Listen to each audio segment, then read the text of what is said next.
Christ जज्बाती लहजे में कह रहा था। हम दोनों खूबसूरत मुकामात की सैर करते फिरेंगे, मशरिक की जादूगरी और मगरिब का फसाना देखेंगे। नीले पानियों, सरसब्ज़ो शादाब वादियों, हरे भरे जंगलों और आबाद शहरों की सैर करेंगे। हमारी जिंदगी ऐसी दिलकश हो जाएगी जैसे कोई अच्छा सा ख्वाब देखता हो और सारी मुसर्रतें हमारी होंगी। वो न जाने क्या क्या कह रहा था और शेरी ने अपनी आंखें बंद कर ली थीं। इसे कुछ याद आ रहा था, कोई ऐसा शख्स जिसने बिल्कुल इसी किस्म की बातें की थीं। तुम मेरी बात का जवाब तो दो। क्राइस ने उसके शाने पर हाथ रख दिया। मैं क्या जवाब दूं? शेरी ने अपनी आंखें खोल दी। शायद मैं मोहब्बत से खौफजदा हूँ। ये जज्बा बहुत तकलीफ दिया करता है। मुझे एक और शख्स याद आ रहा है। मैं तुमसे कुछ नहीं छुपाऊंगी। उसने भी मुझसे मोहब्बत की थी, बेपनाह मोहब्बत। उसकी ख्वाहिशात भी तुम्हारी ख्वाहिशात की तरह थीं। उसके जज्बे भी बहुत साफ सुथरे और उजले थे।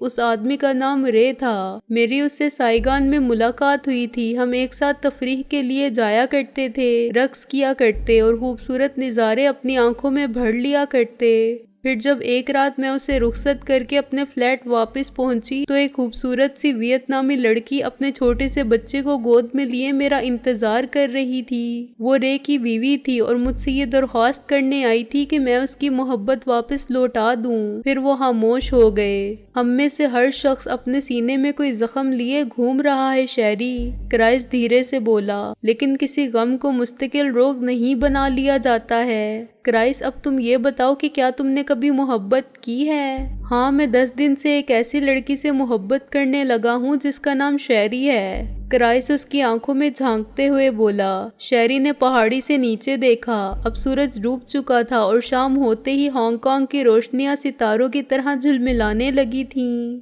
9 बजने में 5 मिनट थे। दरवाजे पर दस्तक हुई। शेरी इस वक्त तैयार थी। उसने आगे बढ़कर दरवाजा खोल दिया। एक दुबला पतला चीनी वर्दी पहने उसके सामने खड़ा था और इसने अपना नाम कॉर्पोरल बताया था। डेप्टी को अभी तक ये नहीं मालूम हो सका था कि शेरी कहीं जाने का इरादा कर रही है। उसने कुछ पूछना चाहा लेकिन शेरी ने उसे खामोश करा दिया और दरवाजा बंद रखने की हिदायत करके कमरे से बाहर आ गई। ली नामी वो चीनी डेप्टी की मुहाफजत के लिए दरवाजे के बाहर ही खड़ा रहा था। वो सीढ़ियां उतरती हुई नीचे आई जहाँ एक टैक्सी उसके इंतजार में खड़ी थी। उसने ड्राइवर की तरफ देखा। उसके हाथ में चाइना मॉर्निंग पोस्ट दबा हुआ था। शेरी बड़े इत्मीनान के साथ पिछला दरवाजा खोलकर बैठ गई। ये वही टैक्सी थी जिसके बारे में इसे बताया गया था। टैक्सी वाले से कुछ कहने की जरूरत ही नहीं थी। इसे मालूम था कि इस सवारी को कहाँ ले जाना है। वो इसे सीधे बंदरगाह ले आया जहाँ एक स्टार फेरी तैयार खड़ी थी। फेरी के जरिए 7 मिनट का सफर तय करने के बाद शेरी पैदल चलती हुई आइस हाउस के नुक्कड़ पर पहुंची जहाँ एक दूसरा taxi driver China morning post अपने हाथ में लिए इसका इंतजार कर रहा था। ये सफर भी तवील साबित नहीं हुआ। ड्राइवर को किराया अदा करने के बाद वो टैक्सी से बाहर आ गई। उसके सामने जगमगाती हुई लोगों से भरी हुई एक सड़क थी। ये सड़क भी हांगकांग की दूसरी बड़ी सड़कों की तरह बारौनक थी। जलती बुझती हुई रोशनियां, सिनेमा हॉल, लोगों का हजूम, ख्वांचे वालों की आवाजें, ये सब कुछ दूसरी सड़कों की तरह थी। लेकिन इस सड़क पर शेरी को एक अजनबी से मिलना था। हो सकता था कि उसकी मुलाकात कोई खास बात ना हो। वो सामने आए, इसका पर्स इसे वापस करे और लोगों के हजूम में गायब हो जाए, या फिर ये मुलाकात किसी और तूफान का पेशखेमा भी साबित हो सकती थी। इसे कुछ भी अंदाजा नहीं था। वो अजनबी लोगों के दरमियान से गुजरती चली गई। इसे मालूम नहीं था कि इसका अगला कदम इसके लिए क्या लेकर आने वाला है। या तो वो इस तरह इस सड़क पर टहलती रहेगी या फिर कोई ना कोई वाकया रोनमा हो जाएगा। फिर एक अनजाने से खौफ ने इसे परेशान करना शुरू कर दिया। कहीं ऐसा तो नहीं कि वो पुलिस वालों की निगाहों से ओझल हो गई हो। क्या जरूरी था कि वो इस भीड़ में इसको देखते ही रहें? वो खुद भी तो लोगों के रीले में बहकर न जाने कहां से कहां आ गई थी। और अगर ऐसा हुआ तो फिर अचानक कोई आदमी इससे आ टकराया। वो इसके इस कदर करीब आ गया था कि शेरी को इसके जिस्म की रगड़ महसूस होने लगी थी। उसके साथ ही कोई ठंडी नोकीली चीज इसके पहलू से आ लगी। इसने चौंक कर इस आदमी की तरफ देखा। वो 50-55 बरस का एक दुबला पतला चीनी था जिसके गालों की हड्डियां उभरी हुई थीं और इसका लिबास बहुत बोसीदा हो रहा था। बस चुपचाप चलती रहो, उसने धीरे से कहा। उसके साथ ही वो खांसने भी लगा था। शैरी उसके साथ साथ चलती रही। अभी तक कोई पुलिस वाला दिखाई नहीं दिया था। उस आदमी के साथ साथ चलते हुए इसके पांव लड़खड़ाने लगे थे, फिर भी वो खुद को संभाले हुए इस आदमी के साथ साथ चलती रही। कुछ दूर चलने के बाद इस आदमी ने दाईं तरफ वाली गली में मुड़ने का इशारा किया। ये गली नीम तारीख थी और यहाँ वीरानी भी छाई हुई थी। शैरी का दिल जोर जोर से धड़क उठा। इसका दिल चाहा कि वो रुक जाए, इस गली में दाखिल होने से इनकार कर दे, लेकिन वो ऐसा नहीं कर सकी। फिर अचानक एक औरत किसी तरफ से निकलकर इनके सामने आ गई। इस औरत को देखकर शैरी का दिल जोर से धड़क उठा। ये पुलिस की वही औरत थी जिससे तारुफ करवाया गया था। अमेरिकी लड़कियां अच्छी नहीं होती, पुलिस वाले ने हाथ नचाते हुए कहा। तुम मेरे साथ आओ, मैं तुम्हें दूसरी लड़कियां देती हूँ, भाग जाओ यहाँ से। इस चीनी ने गुस्से से अपना हाथ हिलाया। पॉली एक तरफ हो गई। चीनी ने शैरी को फिर आगे बढ़ने का हुक्म दिया और इसी वक्त कुछ लोग इस आदमी पर टूट पड़े। शैरी भी ये अंदाजा नहीं लगा सकी थी कि वो लोग कहाँ छुपे हुए थे। बस वो इसी तरह नमूदार हो गए थे जैसे जादू के जरिए सामने आ गए हों। उन्होंने इस आदमी को पकड़ने की कोशिश की थी, लेकिन वो किसी जख्मी और बिफरे हुए दरिंदे की तरह जदोजहद किए जा रहा था। शैरी जल्दी से एक तरफ हो गई। इसका सर चकराने लगा था। उसने देखा कि इस आदमी के एक हाथ को पुलिस वालों ने अपने काबू में कर लिया था, जबकि दूसरा हाथ अभी तक आजाद था। फिर शैरी के देखते देखते इस आदमी ने दूसरे हाथ से एक चमकता हुआ खंजर निकाल लिया। शैरी ने अपनी आंखें बंद कर लीं। इसी लम्हे एक चीख सुनाई दी। इसने घबराकर अपनी आंखें खोल लीं। इस शख्स ने अपने हाथ में दबा हुआ खंजर अपने ही पेट में उतार लिया था और अब जमीन पर पड़ा हुआ तड़प रहा था। शैरी बौखलाकर 2 कदम पीछे हट गई। दूसरी रात और दूसरी मौत। टोक्यो में भी इसे फोन करके बुलाया गया था और एक औरत मर गई और यहाँ भी इसके साथ यही हुआ था। वो आदमी जमीन पर पड़ा तड़प रहा था और पुलिस गाड़ियों के सायरन की आवाजें करीब आती जा रही थीं। फिर इन्हीं में से कोई इसे सहारा देकर इस गली से बाहर ले आया जहां एक पुलिस कार खड़ी हुई थी और यहाँ माइकल भी मौजूद था, जो इसे देखकर फौरन इसके पास आ गया था। इसी दौरान एक पुलिस ऑफिसर ने इसके हाथ में गरम गरम चाय का एक कप पकड़ा दिया।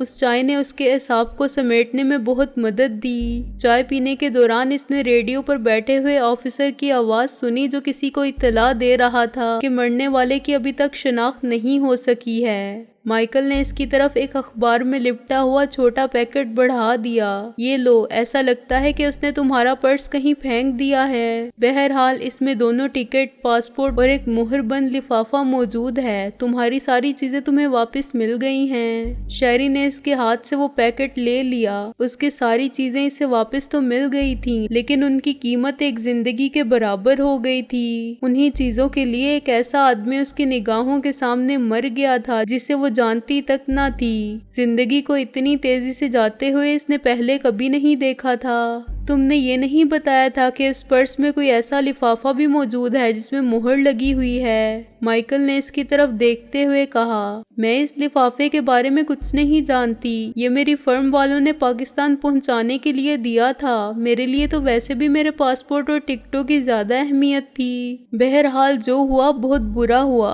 माइकल बड़बड़ाया, मैं अपने आप को कभी माफ नहीं करूंगी। सिर्फ मेरी वजह से इस आदमी की जान गई है। तुम ऐसा मत सोचो, वो अगर आज नहीं मरता तो बहुत जल्द मर जाता।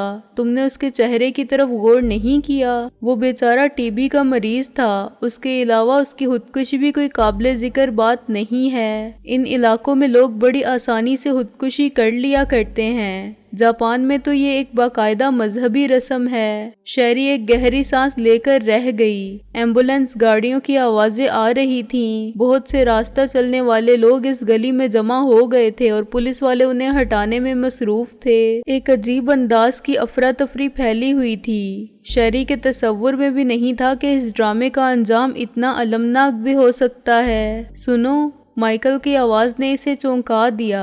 वो इसके और करीब आकर खड़ा हो गया था। तुम अगर मेरा मशवरा मानो तो जितनी जल्दी मुमकिन हो हांगकांग से चली जाओ। न जाने मुझे क्यों तुम्हारे इर्द गिर्द अनजाना सा खतरा मंडलाता हुआ महसूस हो रहा है, इसलिए जितनी जल्दी यहाँ से चली जाओ उतना ही अच्छा होगा। सुबह 7:15 बजे एक त्यारा बैंकॉक के लिए रवाना हो रहा है। मैं तुम्हारे लिए इसमें सीट महफूज करवा सकता हूँ। उससे पहले कि कुछ हो जाए तुम चली जाओ, ये मेरी दरख्वास्त है। तुम क्या कहना चाहते हो इंस्पेक्टर? शेरी ने पूछा। बताओ ना मुझे किस किस्म का खतरा लाहक है। अभी नहीं, मैं अभी नहीं बता सकता, माइकल ने कहा, लेकिन मैं तुमसे कह रहा हूँ कि तुम यहाँ से चली जाओ। मेरी समझ में नहीं आता कि मुझे किस किस्म का खतरा हो सकता है। तुम्हारा क्या ख्याल है कि मैं यूं ही अपना वक्त जाया कर रहा हूँ? माइकल गुस्से से बोला। तुम जानती हो कि मैं एक जिम्मेदार ओहदे पर फाइज हूँ, इसीलिए कभी गैर जिम्मेदाराना मशवरा नहीं दे सकता, और ये मैं तुम्हारे भले के लिए कह रहा हूँ। इसी में तुम्हारी बेहतरी है। वैसे तुम अपने होटल जाना चाहो तो चली जाओ, वो सामने वाली गाड़ी तुम्हें होटल तक पहुँचा देगी। माइकल एक तरफ जाने लगा था कि शेरी ने उसे आवाज देकर रोक लिया। माफ करना इंस्पेक्टर, मैं इस वक्त बहुत उलझी हुई हूँ, इसीलिए मेरी समझ में कोई बात नहीं आ रही, और मैं ये मशवरा भी तुम्हें इसीलिए दे रहा हूँ कि तुम इस वक्त सोचने समझने के काबिल नहीं हो, माइकल ने कहा। बहरहाल इस मसले पर मिस्टर क्राइस से भी बात कर लूंगा। तुम्हारा बहुत बहुत शुक्रिया, शेरी धीरे से बोली। ये हमारा फर्ज है। इसके अलावा अभी तुम्हारे साथ मिस चंद तुम्हारे होटल तक जाएंगी। ये रात भर तुम्हारे साथ ही रहेगी। ठीक है, तुम्हें कोई एतराज तो नहीं? नहीं, शेरी ने अपनी गर्दन हिला दी। जब ये सब कुछ हमारी हिफाजत के लिए हो रहा है तो फिर एतराज की क्या गुंजाइश हो सकती है? ये बात हुई ना अक्लमंदी की। माइकल मुस्कुराया। इंस्पेक्टर लैंड तुम्हारे दरवाजे के बाहर एक पुलिस वाले की ड्यूटी लगा देगा, और सुबह ठीक 6 बजे एक पुलिस कार तुम्हें एयरपोर्ट तक ले जाने के लिए आ जाएगी। इस दौरान तुम होटल से बाहर नहीं निकलोगी, और मैं तुम्हारे लिए बैंकॉक के ओरिएंटल होटल में एक कमरा बुक करवा दूंगा। समझी? समझ गई, लेकिन ये क्या जरूरी है कि हांगकांग से निकलने के बाद वो खतरा दूर हो जाए? हमारी इत्तलात के मुताबिक तुम्हें बस हांगकांग तक ही खतरा लाहक है, माइकल ने कहा। यहाँ से निकलने के बाद हालात बहुत बेहतर हो जाएंगे। और हाँ, बैंकॉक एयरपोर्ट पर मेरी बीवी मेरीन तुम्हें लेने के लिए मौजूद होगी। तुम इसे यकीनन बहुत पसंद करोगी, क्योंकि बहुत सी बातों में तुम दोनों एक ही जैसी हो। और हाँ, हांगकांग के एयरपोर्ट पर मिस चिन और वो ऑफिसर इस वक्त तक मौजूद रहेंगे जब तक तुम बाहिफाजत तैयारे में सवार नहीं हो जाती और तुम्हारे तैयारे का दरवाजा बंद नहीं हो जाता। समझ गई? माइकल की बातों और इसकी हदायत ने उसे और उलझा कर रख दिया। आखिर वो कौन सा खतरा था जिससे बचने के लिए इतने वसी पैमाने पर इसकी हिफाजत का बंदोबस्त किया जा रहा था? आखिर क्यों? इसमें ऐसी कौन सी खास बात हो गई थी कि इस किस्म के आसेब इसके गिर्द मंडलाने लगे थे? डेफ्टी इसे देखते ही दौड़कर लिपट गया। शेरी बहुत देर तक इसको अपने सीने से लगाए खड़ी रही। अगरचे इसने इस बच्चे को अभी तक कुछ नहीं बताया था, लेकिन शायद डेफ्टी की हिस्स ने इसे ये एहसास दिला दिया था कि शेरी किसी मुश्किल में मुब्तला होकर वापस आई है। इसी लम्हे शेरी को फिर ये एहसास होने लगा कि ये मोहब्बत जुग्राफियाई हदूद से बाला हुआ करती है। इस लड़के से इसका क्या ताल्लुक था? कुछ भी नहीं, लेकिन इसे सीने से लगाकर अजीब सी तस्कीन होती थी, जैसे एक माँ बच्चे को प्यार करके महसूस किया करती है। शेरी से अलग होकर डेफ्टी मिस चिन की तरफ मतवज्जो हो गया, जो शेरी के साथ ही आई थी। मिस चिन के अलावा पुलिस का एक ऑफिसर दरवाजे के बाहर भी खड़ा कर दिया गया था। मिस चिन को डेफ्टी से बातें करता देखकर शेरी फोन की तरफ मतवज्जो हो गई। इसे क्राइस को सूरत हाल से आगाह करना था। क्राइस अपने कमरे में ही मिल गया था। शेरी ने जब इसे अब तक की सारी कहानी सुनाई तो वो हैरान होकर रह गया। खुदा की पनाह, तुम्हारे साथ ये सब क्या हो रहा है? उसने एक गहरी सांस लेते हुए कहा। बहरहाल अगर तुम हांगकांग से जा रही हो तो मैं भी तुम्हारे साथ ही चलूंगा, बशर्त ये कि इस तैयारे में मुझे भी सीट मिल जाए। नहीं नहीं, तुम मेरे साथ जाकर क्या करोगे? तुमने तो अभी हांगकांग की सैर भी नहीं की है। मैंने तुमसे कह दिया है ना कि मेरे लिए दुनिया के सारे मनाजर सिर्फ तुम्हारी वजह से खूबसूरत हैं। अगर तुम साथ हो तो सब कुछ देखने को दिल चाहता है, और अगर तुम नहीं हो तो कोई भी चीज़ मुझे इस तरफ मतवज्जो नहीं कर सकती। मेरे लिए तो अब किसी चीज में कोई दिलचस्पी नहीं रही क्राइस, शेरी ने कहा। मुझे रह रह कर इस शख्स का ख्याल आ रहा है। ऐसा लगता है जैसे मैं ही इसकी मौत की जिम्मेदार हूँ। बेवकूफ़ी की बातें मत करो, तुम्हारा इसमें क्या कसूर है? वो एक मुजरिम था और इसकी मौत इसी अंदाज से होने वाली थी। बहरहाल मैं तुमसे कहाँ मिलूं? 7 बजे परवाज है, शेरी ने कहा। तुम इससे पहले आ जाना। रिसीवर रख कर शेरी ने डेफ्टी की तरफ देखा। वो सोने से पहले मामूल के मुताबिक दोनों आंखें बंद किए दुआ मांगने में मसरूफ था। शेरी इसे देखती रही। इसकी समझ में नहीं आता था कि इंसान जब बच्चा होता है तो खुदा को खुद से करीब क्यों महसूस करता है। फिर जैसे जैसे वो बड़ा होता जाता है वो खुदा से दूर होता जाता है। फिर खुदा उसी वक्त याद आता है जब या तो इस पर कोई आफत नाजिल हो या उसकी मौत आने वाली हो। सुबह प्रोग्राम के मुताबिक इन दोनों को हिफाजती पहरे में एयरपोर्ट तक पहुंचा दिया गया। मिस चिन और पुलिस का एक अफसर उनके साथ था। क्राइस एयरपोर्ट पर पहले से मौजूद था। उसे इस वक्त तक शेरी से मिलने से रोक दिया गया जब तक शेरी तैयारे में सवार ना हो जाती। क्राइस बेबसी से गहरी सांस लेकर एक तरफ हट गया था। माइकल भी यहाँ इन लोगों से आ मिला था। वो बहुत चौकन्ना मालूम हो रहा था। उसका एक हाथ उसके हॉलिस्टर पर जमा हुआ था जबकि वो बार बार इस अंदाज से चारों तरफ देखने लगता था जैसे उसे किसी खतरे का इम्कान हो। मैं और मिस चिन त्यारे तक तुम्हारे साथ चलेंगे, उसने शेरी से कहा। फिर तमाम मुसाफिरों के सवार होने के बाद तुम और डेफ्टी त्यारे में दाखिल होगी। तुम्हारे जाते ही त्यारे का दरवाजा बंद कर दिया जाएगा और त्यारा परवाज कट जाएगा। तुमने मुझे कुछ बताने का वादा किया था, शेरी उसकी तरफ देखती हुई बोली। खुदा के लिए अब तो बता दो, मैं बहुत परेशान हो गई हूँ। क्या तुमने कभी ट्रायड का नाम सुना है? माइकल ने पूछा। नहीं, ये क्या चीज है? ये मुजरिमों की एक खतरनाक तंजीम का नाम है, माइकल ने बताया। वैसी ही तंजीम जैसे सिंडिकेट के नाम से शिकागो में कायम है। दोनों का तरीकाकार भी एक ही जैसा है। ट्रायड ने यहाँ इतनी वारदातें की हैं कि यहाँ पुलिस में इसी के नाम पर एक खास डिवीजन कायम की गई है। बहरहाल मैं आजकल एक केस पर काम कर रहा हूँ, उसमें ट्रायड मुलव्विस है। वो केस हमारे बैनुल अक़वामी अमदाद में फ्रॉड का है और इसी सिलसिले में तुम्हारा नाम भी शामिल किया गया है। मेरा नाम? शेरी के होंठ लरजने लगे। ये कैसे हो सकता है? मैंने तो इस तंजीम का नाम ही पहली बार सुना है। हमारे मुखबर की इत्तला के मुताबिक ट्रायड वालों ने एक दूसरे को ये पैगाम भेजा है कि हमने मिस शेरी जोन्स की शनाख्त कर ली है, जो एक अमरीकी शहरी है, और काम मुकम्मल होने तक इसे जिंदा रखा जाए। शेरी अब पूरे बदन से लरजने लगी थी। कौन सा काम? उसने परेशान होकर कहा। ये मैं नहीं जानता, उससे ज्यादा हमें कुछ मालूम नहीं हो सका है। खुदा की पनाह, आखिर क्या होने वाला है? क्या होगा? इस खास काम का मुझसे क्या ताल्लुक है? मैंने कहा ना कि मैं इस बारे में कुछ नहीं बता सकता। खुदा ही जाने क्या चक्कर है। तुम्हारे ख्याल के मुताबिक मैं अगर यहाँ से चली जाऊँ तो खतरा टल सकता है? शायद। माइकल ने अपनी गर्दन हिलाई। इसकी वजह यह है कि ट्रायड का दायरा कार हांगकांग तक महदूद है। वो लोग मेरे पीछे क्यों पड़ गए हैं? मेरे पास तो दौलत भी नहीं है और ना ही मैंने कोई जुर्म किया है। मेरा ताल्लुक भी किसी से नहीं है। माइकल ने एक गहरी सांस ली। क्या तुम हांगकांग में किसी को जानती हो? क्या तुम्हारा कोई कारोबारी मुफाद कहीं मौजूद है? मैंने कहा ना कि मैं हांगकांग पहली बार आई हूँ, इसलिए किसी को जानने का सवाल ही पैदा नहीं होता। फिर मैं एक मामूली सेक्रेटरी हूँ, मेरा कारोबारी मुफाद क्या हो सकता है? मेरी बसात ही क्या है? तुम क्राइस से किस तरह मिली थी? मेरा मतलब है कि वो खुद ही तुमसे आ मिला था या तुमने उससे मुलाकात की थी? माइकल के इस सवाल पर शेरी कुछ बेचैनी महसूस करने लगी। फिर उसने दरश्त लहजे में कहा, देखो इंस्पेक्टर, ये मेरा जाती मामला है और खैर। माइकल ने जल्दी से इसकी बात काट दी। तुमने अपनी कंपनी का वो खत पढ़ा है जिसे तुम पाकिस्तान ले जा रही हो? नहीं, वो एक खुफिया खत है और हो सकता है कि उसे पढ़ने की सूरत में मेरी नौकरी चली जाए। ये भी तो हो सकता है कि उसे ना पढ़ने की सूरत में तुम्हारी जिंदगी चली जाए, माइकल ने कहा। इसलिए बेहतर है कि तुम वो खत अभी पढ़ लो। शेरी ने हिचकिचाते हुए वो लिफाफा खोल लिया, लेकिन उसके अंदर रखे हुए खत में कुछ भी नहीं था। वो इंतजामी अमूर से मुतल्लिक एक ऐसा खत था जो फर्म के हेड ऑफिस से पाकिस्तान की शाख को भेजा गया था। उस खत को पढ़ने के बाद माइकल की मायूसी और बढ़ गई थी। इसमें तो कुछ भी नहीं है, उसने कहा।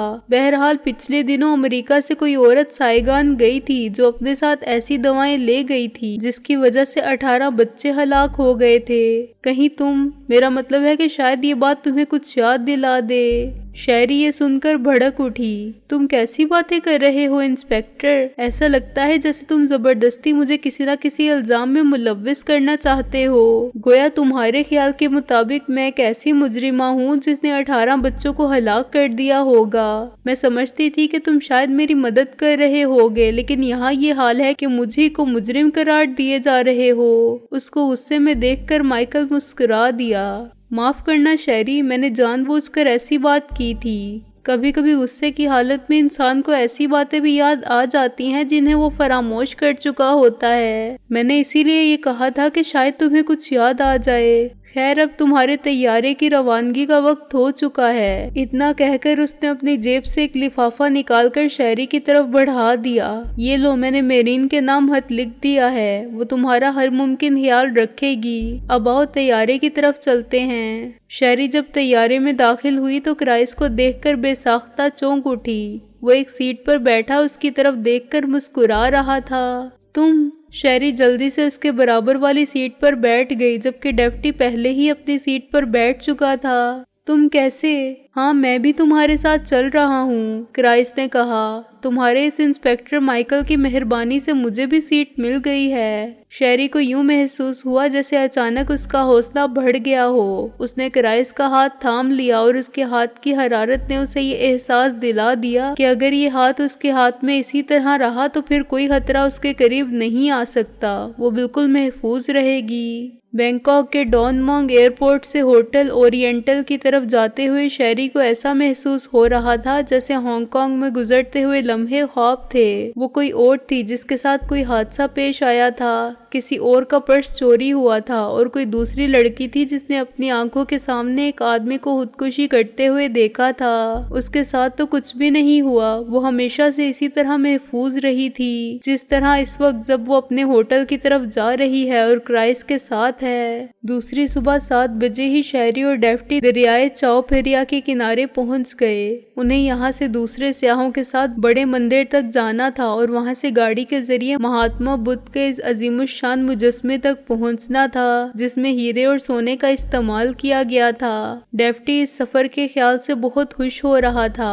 शहरी के इर्द गिर्द ऐसे खुशबाश सियाहों की भीड़ लगी हुई थी जिनकी जिंदगी का मकसद ही ये था कि वो नए नए मुकामात की सैर करते फिरें। इन सियाहों में यूरोपी भी थे और जापानी भी। इसके अलावा मशरक़े वस्ता के भी सियाह थे और उन्हीं के दरमियान क्राइस भी खड़ा था। क्राइस ने किसी और होटल में क़याम किया था, लेकिन गुज़िश्ता रात ही उनके दरमियान तय पा गया था कि वो लोग एक दूसरे से कहाँ मिलेंगे। क्राइस और शहरी एक दूसरे के करीब आ गए, जबकि डेफ्टी इस दौरान एक और अमेरिकन सियाह की तरफ मुतवज्जो हो गया था और उसने उस सियाह से दोस्ती गांठ ली थी। इनको ले जाने के लिए जब सजी सजाई लॉन्च किनारे पर लगी तो सबसे पहले डेफ्टी ही इसमें सवार हुआ।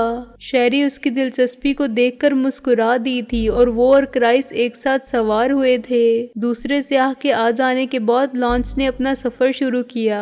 क्राइस और शहरी रीलिंग के पास आकर खड़े हो गए, जबकि डेफ्टी इस अमरीकी से गपशप में लगा रहा था। लॉन्च सुबह खरामी के साथ अपनी मंजिल की तरफ जा रही थी और बैंकॉक की मरतूब फिजा, सूरज की तपिश और दरिया की लहरों से टकराकर उठती हुई हवाएं बहुत अच्छी मालूम हो रही थीं। हमें कल एक दूसरे से अलग हो जाना है शहरी, क्राइस ने इसकी तरफ देखते हुए कहा। इसीलिए मैं तुमसे आज ही ये पूछना चाहता हूँ कि तुमने मेरी पेशकश पर क्या फैसला किया। अभी नहीं, शहरी ने एक गहरी सांस ली। मुझे गलत मत समझना क्राइस, मैं अभी भी तुम्हें एक मजबूत सहारा ख्याल कर रही हूँ, लेकिन मेरे और तुम्हारे दरमियान 2 साल का अरसा हायल है। मुझे इन 2 बरसों तक पाकिस्तान में मुलाजमत करनी है, उसके बाद ही कोई फैसला कर सकूंगी। ये इंतजार तो मेरे लिए जानलेवा साबित होगा। तुम हाँ या ना में जवाब दो। शहरी ने कुछ कहना चाहा था कि गाइड की आवाज लॉन्च में गूंज उठी। वो सियाहों को बैंकॉक की मशहूर नहरों के बारे में बता रहा था। अब उनकी लॉन्च एक ऐसी जगह पहुंच चुकी थी जहां बेशुमार कश्तियां पानी की सतह पर तैरती फिर रही थीं। इन कश्तियों पर खाने पीने की चीजें फरोख्त हो रही थीं। ये एक मुतहरिक बाजार था जहां कॉफी, अनानास, आलू, आम, नारियल वगैरह फरोख्त हो रहे थे। एक कश्ती में तली हुई मछलियां भी बेची जा रही थीं। दुकानदार औरतें थीं जिन्होंने धूप की तमानत से बचने के लिए तिनकों से बने हुए बड़े बड़े हैट पहन रखे थे। किनारे पर स्कूल के कुछ बच्चे अपनी यूनिफॉर्म पहने किसी ऐसी कश्ती के मुंतजिर थे जो उन्हें उनके स्कूल तक पहुंचा सके। उनकी लॉन्च इस हजूम से रास्ता बनाती हुई आगे बढ़ती चली गई। फिर वो लॉन्च एक किनारे आ लगी। यहाँ से इन लोगों को पैदल सुनहरे मीनार की तरफ जाना था जो खासी बुलंदी पर वाक़या था, जिसकी आंखें समंदर के पानी की तरह नीली थीं। डेफ्टी उसकी हमराही में बहुत खुश मालूम हो रहा था। ये लोग मुख्तलिफ टुकड़ियों में तकसीम होकर पहाड़ी पर चढ़ने लगे। डेफ्टी और अर्नब एक साथ थे, जबकि क्राइस एक बूढ़ी औरत की मदद करने के लिए उसके साथ रुक गया था और शैरी ऊपर चढ़ती चली जा रही थी। अब वो एक ऐसी जगह आ गई थी जहां दूसरे सियाह पीछे रह गए थे। शैरी ने आवाज देकर डेफ्टी को रोकना चाहा, लेकिन वो अर्नब के साथ बहुत मगन मालूम हो रहा था। फिर उसने देखा कि अर्नब और डेफ्टी एक तरफ मुड़ गए थे। ये उस पहाड़ी का उगवी हिस्सा था जिस पर सुनहरा मंदिर बना हुआ था। उसने डेफ्टी को आवाज भी दी, लेकिन उसने शायद आवाज नहीं सुनी थी। शैरी भी जल्दी जल्दी कदम उठाती हुई उसी तरफ पहुंच गई जिस तरफ वो दोनों गए थे। ये एक वीरान जगह थी। यहाँ सियाहों की आमदोरफ्त नहीं हुआ करती थी। उसकी समझ में नहीं आ रहा था कि वो अमरीकी डेफ्टी को इस तरफ क्यों ले जा रहा है। इसने दोबारा डेफ्टी को आवाज दी और उसी वक्त अर्नब डेफ्टी को छोड़कर तेजी से इसके पास आ गया। अब इसके चेहरे के तासुरात बदले हुए थे। मेरी जेब में एक पिस्तौल है मिस, वो फनकारते हुए बोला, और इस पिस्तौल का रुख इस बच्चे की तरफ है। अपनी जुबान बंद रखो और किसी किस्म की गड़बड़ मत करो, समझी, वरना मैं इस बच्चे को गोली मार दूंगा। मैं इससे पहले भी एक बच्चे को हलाक कर चुका हूँ, इसलिए मेरे लिए ये कोई बड़ी बात नहीं होगी, लेकिन मैं अपनी तरफ से ऐसा नहीं चाहता, इसलिए खामोशी से मेरे साथ चलती रहो और पीछे मुड़कर देखने की जरूरत नहीं है। उसने देखा कि डेफ्टी भी अर्नब को इसके पास देखकर दौड़ता हुआ करीब आ गया था। उसके करीब आते ही अर्नब ने झपट कर इसका बाजू पकड़ लिया और अपनी जेब से एक पिस्तौल निकालकर इसके सर पर रख दिया।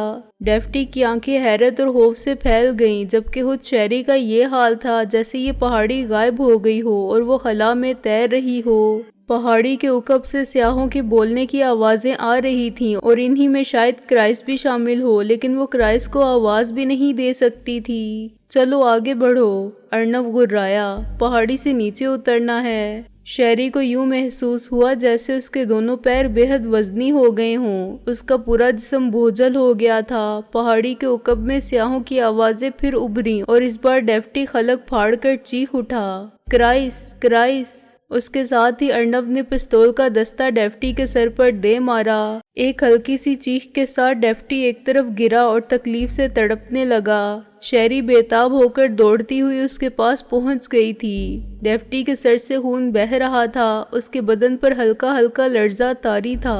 तुम बेरहम जलील इंसान, शैरी ने अर्नब की तरफ देखा। तुम्हें एक बच्चे पर हाथ उठाते शर्म नहीं आई? मैं अब तुम्हारे साथ नहीं जाऊंगी, चाहे तुम कुछ ही कर लो। तुमने इस बच्चे को जख्मी कर दिया है, मैं अब नहीं जाऊंगी, समझे?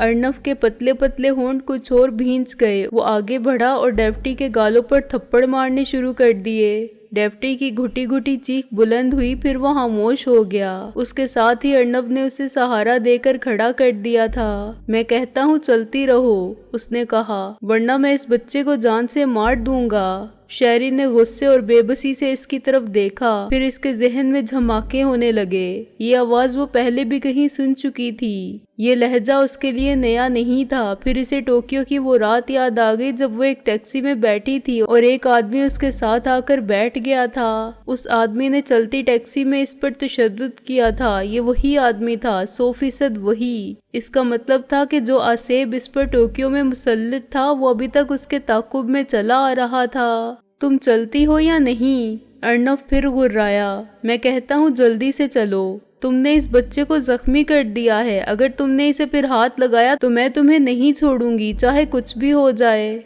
अब तुम चलती हो या मैं दोनों को यहीं ढेर कर दूं? अर्नब ने कहा। उसके साथ ही उसने डेफ्टी को घसीटना शुरू कर दिया। शेरी के पास उसके अलावा और कोई रास्ता नहीं था कि वो इसकी हदायत पर अमल करती रहे।